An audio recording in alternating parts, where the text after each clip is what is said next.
大家好，这节课给大家讲的是调理耳鸣的方法。耳鸣这个问题呢，是严重影响我们生活的，它与我们的情绪饮食都有关系。如果你出现耳鸣呢，建议看一下自己最近有没有出现生气这些症状，调节一下自己的心情。当然，生气呢，我们会联想到与肝是有问题的。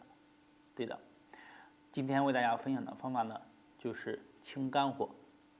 怎么做呢？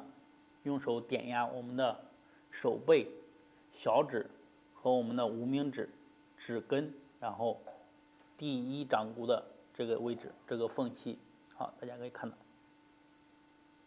好，下面呢，我为大家讲解和示范。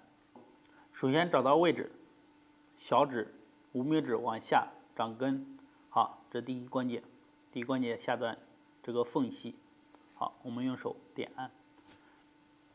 这位置呢，可以帮助我们清肝火。如果你有耳鸣的话，这里点按是非常痛的，可以试一试。严重的可以多按一按，一般情况下每天做个3到5分钟，或者是你有时间就做一做。好，把这里点按开，清肝火。做完了以后呢，换另外一个，也是一样，小指、无名指往下，好，手背点按这个缝隙。好，大家可以看到，我们用手这样就可以点。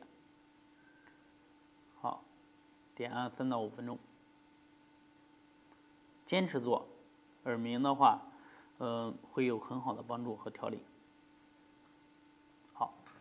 好，这节课呢就讲到这里。在做的过程中遇到什么问题，可以随时在下方评论留言和我进行交流，我会指导你。谢谢。